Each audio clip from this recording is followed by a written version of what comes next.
For Italians, the most important thing in life is food. Oh, I wish you could smell this. And I believe that is the best way to discover Italy. It's wonderful. So it's great to be back on home soil again. And this time I will be tasting, exploring and sightseeing my way around two of the country's biggest islands, Sicily and Sardinia. Sicily, where the coast road reveals food traditions shaped by its fiery interior. And Sardinia, where the locals use the sea and the mountains to produce delicious dishes made from simple ingredients. And it's here that I'm continuing my journey this week, leaving behind the rural inland and heading out to the coast to celebrate the sea. Look at that. I want to discover how the Sardinians use their surrounding waters to catch, cook and create delicious dishes. So, join me. This is my Italian escape.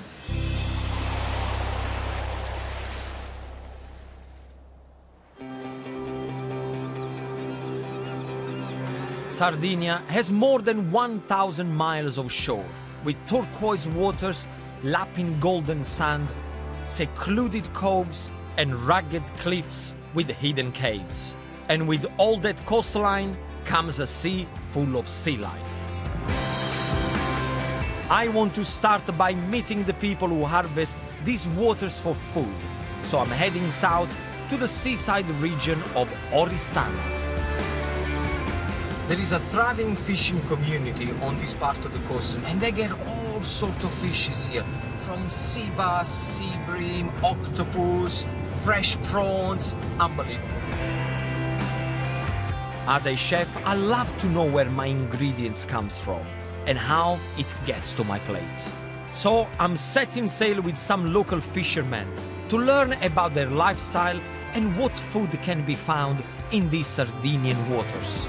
Tonino, Buongiorno. come stai, bello? Bene, bene. Tutto bene? Sì, tutto Posso? bene. Prego. Tonino Secchi has fished here all his life. Having learned the trade from his grandfather, today he keeps it in the family, fishing with his son Roberto. Once the nets were cast, I was able to corner the captain for a quick chat. Non essendoci fabbriche, quindi è un'attività prevalente. È normale che Certo, prevale qui. Tonino just said to me that fishing is very, very important in Sardinia because there are not many factories. It's like being a shepherd or owning a farm. Whatever they catch or whatever they farm, that's what they eat. He said that he's been doing this since he was a little boy. He actually sacrificed not to study to be a fisherman, but he's happy. I like when people they do a hard job, but still with a smile. Tonino, che tipo di pesce si prende normalmente da queste parti? Ma questo mare è abbastanza ricco, anche perché soprattutto questa costa che è la costa. Tonino went on to explain that here in Sardinia they are blessed with a huge variety of fish, thanks to a combination of the water being rich in oxygen from northwesterly winds, plus a very deep seabed. It's deep enough for to get all sorts of fishes, you know, octopus, lobster. He said whatever you can think of is around here. Quindi il metodo che usi per pescare, quali sono le reti? Qual è? Sì, usiamo un po' di attrezzatura To varia. catch their fish, Tonino still uses traditional fishing methods, such as casting and leaving nets for 24 hours, then returning to pull in their hole and sell directly to restaurants and markets. With so much amazing seafood to choose between, I wondered what his favorite catch was. Qui ad agosto sono 50-60 euro, quindi... Quella è la mia preferita, la mia preferita. He's like me, he said my favorite fish is lobster. Number one, because you can sell it for much more money, but then you get a good flavor. Due linguini all'aragosta, certo, aragosta certo. with pasta. I like the capital.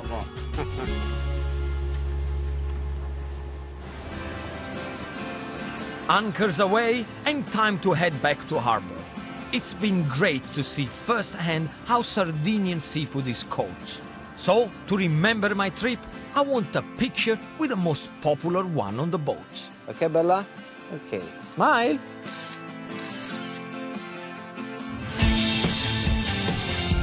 Back on dry land, and I'm back on the road. I absolutely loved spending time on Tonino's boat, and the thing that really impressed me is the fact that it still is a family-orientated business. It shows me that Sardinian people, they really care to pass to the next generations what their job and their work is all about. Now I've seen how the seafood is caught, I really want to know how it's cooked, how it's served, and what flavors are created. Tonino told me the catch from Oristano is sold all the way down the coast, so I'm following its journey south to Sardinia's capital, Cagliari.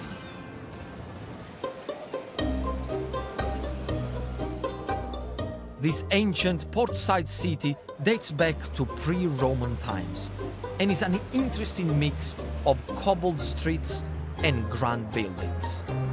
Today, it's home to about 500,000 Sardinians and loads of seafood restaurants. The oldest one is Ristorante Italia, which has been run by the same family here in Cagliari for 94 years. So I can't wait to get tasting with the founder's granddaughter and current owner, Veronica. Veronica, how long is this beautiful family restaurant has been going on? Since 1921.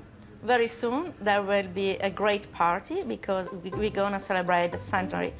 I want to come though, eh? Yes, of course. You're Promise? invited, promise. Okay, you have your word, so I want to be at the party. What kind of dishes you serve in this restaurant? I mean, what are the kind of things you guys like to cook? Okay. This restaurant is famous for fish. Sea bass, groupers and lobsters, shrimps, every kind of fish. I absolutely adore fish. You know, I come from the south of Italy, Napoli. Yes. Everything is about fish. So what are the typical fish dish that you guys prepare? We go shrimps and zucchini, fried. Crispy fish and croquettes, I think is a fantastic combination. Yes, it is really good. Can you make this one with zucchini flour? Yes, of course. You can do it. Yes. Nice. Wow. What about this one here? What's this black thing here? This one is called in Sardinian burrida, and it's dogfish. Burrida? Burrida, yes. So how do you make this? It is made with dogfish liver, walnuts, vinegar, and oil. Wow. I never had dogfish before. Never, ever. It is really good. Nice, meaty white fish, like monkfish. Yes. And I love the contrast between the vinegar and the walnut. Yes. It works really well. Yes, it has got a strong flavor.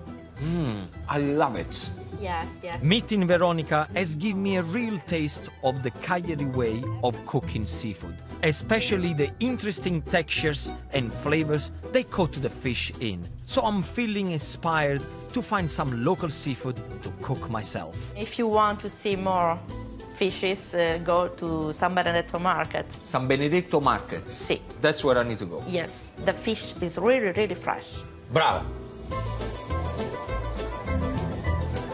For me, that was fish heaven. But as Veronica said, if I want to get the best fish around here, I have to go to San Benedetto Market. So tomorrow morning, early starts.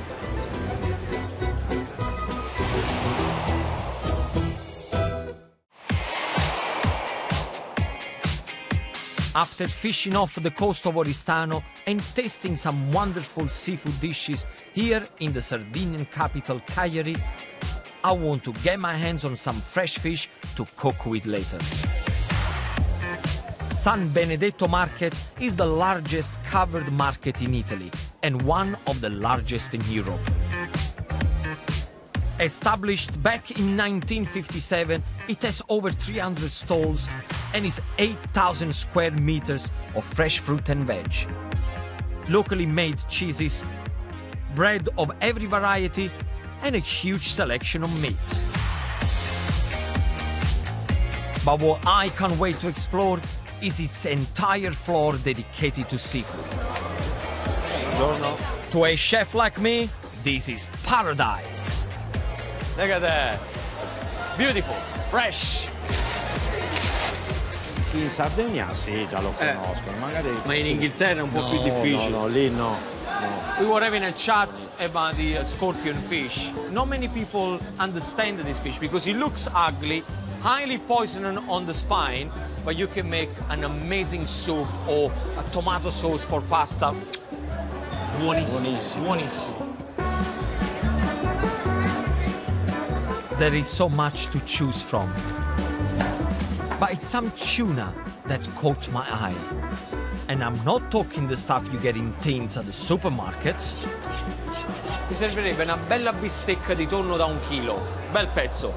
Pezzo così. Perfetto, grazie. Fantastico. Bravo, pezzo unico. Grazie. Grazie. Arrivederci. Arrivederci.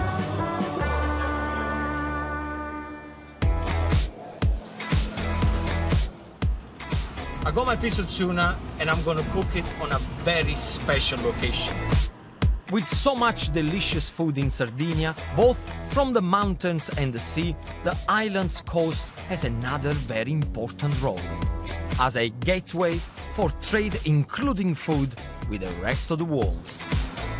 So I'm heading 20 miles further south to visit an historical trading post. It's one of the most significant archaeological sites in Italy, Nora. These ancient ruins are not just a little old. They are over 2,600 years old. Over the years, Nora has been home to the Phoenicians, Carthaginians, and the Romans, each leaving important traces of their history behind. Gli edifici pubblici, le case. Archaeologist Ignazio has been excavating on this site for the past 18 years, and I really want to hear what they've discovered. Dentro anche i mosaici e tanti materiali importanti. See, Ignazio just said that it's very important to understand that what they found here is a whole city.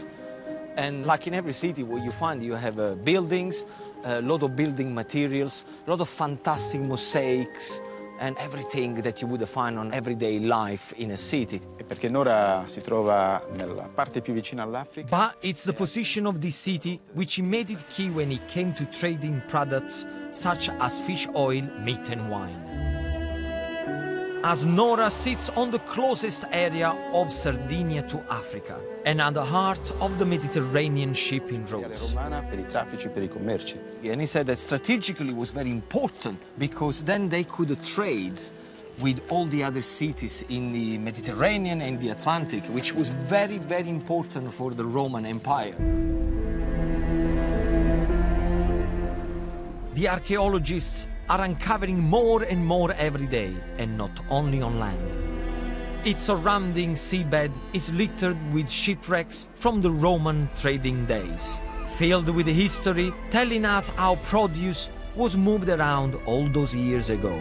And the Romans shipped their goods in large ceramic vessels called amphoras. The amphoras they used to use in the old days to transport anything from fish, olive oil, meats, and he actually just said that he's going to show me one straight away.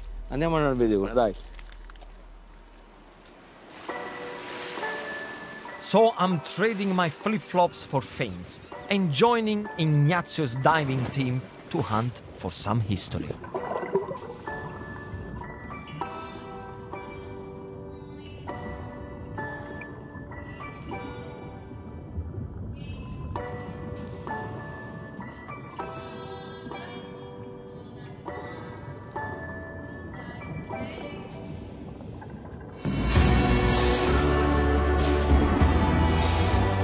And there it is, an actual amphora. It's hard to imagine that this was used on a Roman trading ship, carrying food around the Mediterranean 1,800 years ago.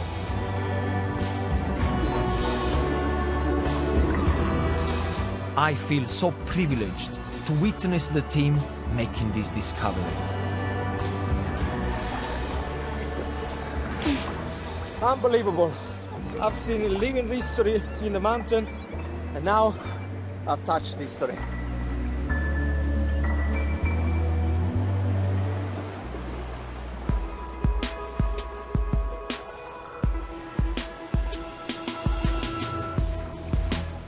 What a special day I've had, celebrating the Sardinian Sea. So, to top it off, I want to cook that succulent tuna steak from San Benedetto market. And, inspired by Veronica's dishes, give it a crispy textured crust and a punchy tomato and olive sauce. Guys, where do we start? With the sauce. I'm going to show you a beautiful sauce, very quick. It will take you probably about 3 or 4 minutes to prepare. It's going to give a beautiful kick to the tuna. So, switch on your frying pan and start to pour in a little bit of extra virgin olive oil. Like that. In the oil, straight in goes sliced garlic. Not too thin, because if you slice it too thin, it will burn quickly and then it becomes bitter, okay? The only thing that you have to do is to wait for a little sizzle of oil around the garlic. It's sizzling to perfection.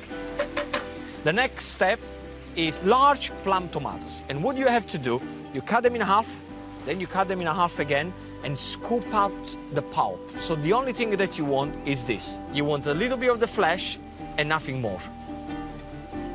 For 4 people, I would probably use 4 or 5, up to you. Okay, so I'm happy. Tomatoes straight into the oil with the garlic. Add 100 grams of pitted green olives, then season. Garlic and tomato with the saltiness of the olives makes a zingy combination. Next, I want 4 or 5 bay leaves. And to get their full flavor, here's a Gino tip. It's very simple. What you have to do, you have to bruise them. Squeeze them into your hands like this, okay? And then you put them into the sauce. And the flavor and the smell will release like there is no tomorrow. That's it. Now, the last thing I'm going to add, white wine vinegar. The acidity is going to give me a fantastic kick to the tuna. Mix everything together, like this. The job is done. Switch it off and allow the sauce to rest for about 5 minutes, which is going to give you enough time to cook the tuna. Bang, put the both things together.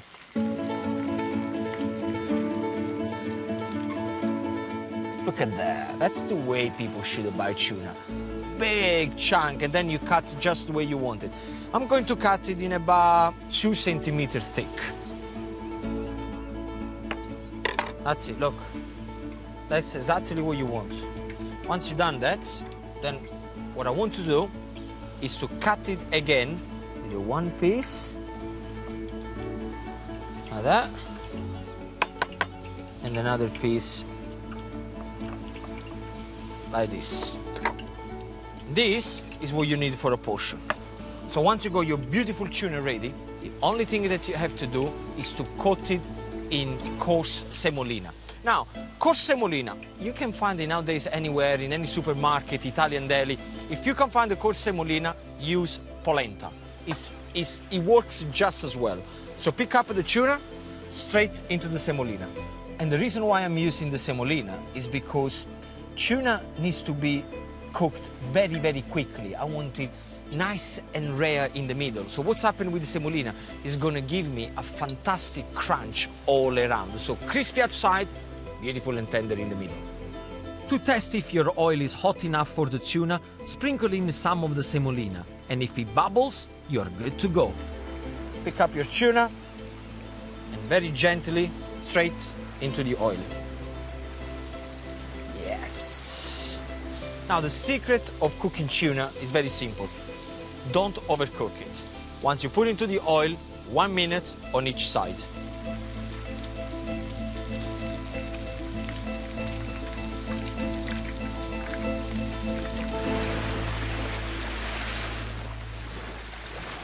Two minutes are gone. Switch off your pan, because what I'm going to do is to lift my tuna up and go straight onto the little bit of kitchen paper, so any excess oil is going to be drained out straight away. This is exactly what I wanted. Crispy outside, nice and tender in the middle. Okay, let's put the dish together. And the first thing you do, you put your tuna in the middle like that. Now, just put the sauce all around.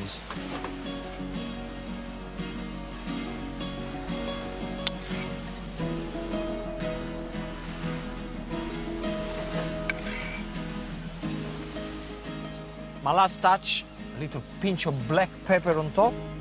Amazing ingredients, very colorful, loads of passion behind. I mean, come on, look at this. All that's left to do is to enjoy my final supper on this beautiful island. You know, I've been living on this island for the last 3-4 years, and I've never experienced what I've experienced in the last few days. People all around Sardinia have been absolutely amazing. I've learned lots of things about food, culture, how passionate Sardinians really are. You know what? If I can give you one last tip about Sardinia, get yourself on a plane and come and visit the island. Trust me on that.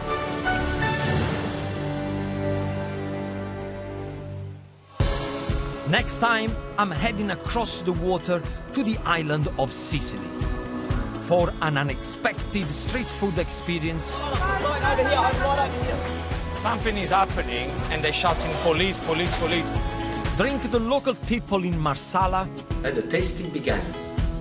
And meet the man who stood up to the mafia. You and your family, were you scared? So, arrivederci Sardegna. Ciao Sicilia. You can find all Ginos' delicious recipes and more in his accompanying book, Ginos' Islands in the Sun, out now from all good retailers.